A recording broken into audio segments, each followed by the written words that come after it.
agora, gente, nós temos o quadro Você Sabia?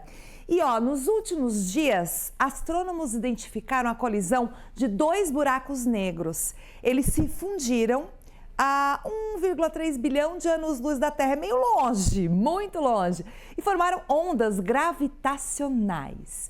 Este fato, gente, comprovou previsões antigas feitas pelos físicos Albert Einstein e Stephen Hawking.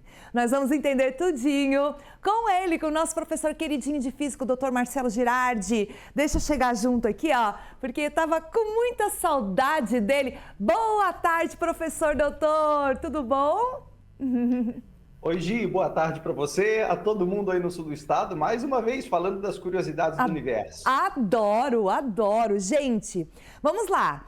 Nós estamos aí duas teorias, do Einstein e do Hawking, né? E eu queria saber qual a relevância dessa observação que foi divulgada desses dois buracos negros juntinhos.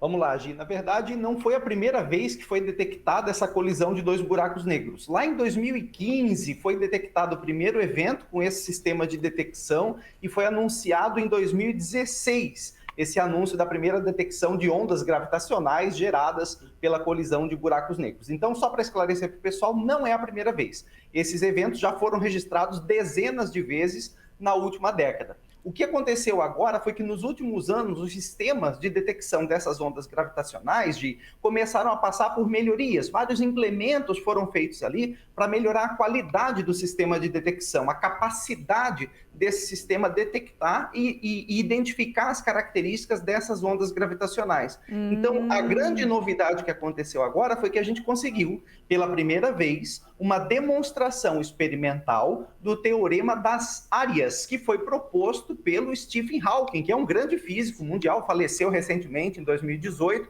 e contribuiu bastante com o estudo dos buracos negros. Então, isso é importante porque, bom, a gente já sabia disso matematicamente, mas na ciência a gente não vive só no mundo das ideias. É importante as pessoas entenderem isso. A gente precisa de uma conexão com o mundo real, a gente precisa de uma conexão experimental. A prova, então, né? Isso, é como se fosse as evidências. Uma prova, Isso, que vão demonstrar as nossas teorias, se elas estão no caminho certo ou não. Então, esse teorema das áreas, que foi demonstrado agora experimentalmente, proposto pelo Hawking. E só para as pessoas entenderem um pouco a relevância disso, esse teorema vem de uma coisa na física chamada segunda lei da termodinâmica. Pode parecer um palavrão para quem está aí ouvindo. Eu faltei essa aula aí também, eu faltei. Mas a segunda lei da termodinâmica tem a ver com o sentido natural das coisas acontecerem. Então, por exemplo, se o calor flui de um objeto mais quente para um objeto mais frio, como, por exemplo, de um refrigerante para o gelo, isso é consequência da segunda lei da termodinâmica. Então, a gente está vendo que a segunda lei da termodinâmica permanece válida nesse ambiente de colisão de buracos negros. Ah, que interessante. Bom, mas agora partindo para a parte prática. Tem risco desses buracos ganharem força e sugar toda a Via Láctea? Não.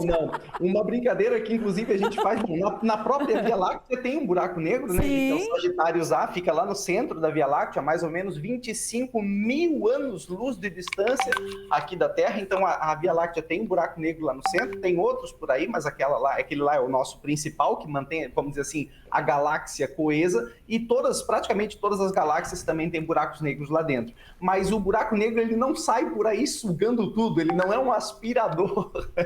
Tá? Então vocês podem ficar tranquilos em relação a isso. Os buracos negros, eles são sim objetos astronômicos extremamente massivos, mas eles não saem sugando tudo. As coisas é que acabam caindo lá dentro e não conseguem mais sair por causa da extrema gravidade deles. Mas a gente até brinca na física, se um buraco negro com a massa do Sol substituísse o Sol, a gente continuaria aqui em órbita como se nada tivesse acontecido. Claro que a gente não receberia mais a luz solar, enfim, mas enfim, a gente não seria sugado, não seria puxado para o Sol só por conta de ele ter virado um buraco negro, por exemplo.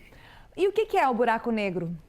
O buraco negro, ele é o estágio final da evolução estelar das estrelas de grande massa. Então, pessoal, as estrelas que a gente vê no céu brilhando, elas não ficarão brilhando para sempre, todo o tempo da existência delas. As estrelas, elas evoluem, elas passam por diferentes estágios da vida. E o buraco negro é o estágio final das estrelas de grande massa. Então, o nosso Sol, só para vocês terem uma noção, ele nem vai chegar a ser um buraco negro. Ele acaba num outro estágio de evolução chamado de anã branca. Para acabar como um buraco negro, tem que ser estrelas muito mais massivas do que o nosso Sol. E como que ele se forma? ele se forma num processo de explosão cataclísmica que acontece no universo. É um dos eventos de maior energia que a gente consegue perceber aqui da Terra, que são os eventos chamados de supernovas. Então a estrela explode cataclismicamente no final da vida dela e o que sobra lá no meio desse processo é o tal do buraco negro. Então, ele é o final da vida estelar das estrelas de grande massa.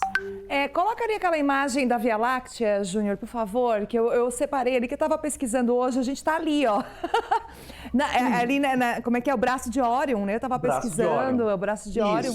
Muito Essa legal. é uma imagem. Hoje, então, é bem interessante. Essa imagem, Gi, ela só é importante esclarecer para as pessoas, ela não é uma fotografia, porque a gente está dentro da Via Láctea, a gente não tem como fazer uma foto da Via Láctea aqui de dentro. Mas é legal a gente ter essas representações artísticas, porque elas são feitas de forma fidedigna com o que a gente observa da distribuição de estrelas, a distribuição de massa na Via Láctea. Então a gente consegue mapear isso e fazer representações artísticas, né, como essas aí. Então a gente não tem foto da Via Láctea, a gente tem foto de outras galáxias. Mas a gente fica, exatamente como a gente falou, mais ou menos no meio do caminho entre a borda e o centro da Via Láctea. Loucura. Então a gente fica É uma loucura isso, olhando isso, gente. Ai, vocês não ficam curiosos? Eu adoro esses temas, eu adoro o Marcelo, que é nosso queridinho, quase o nosso consultor aqui. Ô Marcelo, para finalizar então, o buraco de minhoca tem a ver com esse buraco negro que a gente vê nos filmes, né? É aquela questão de outras dimensões,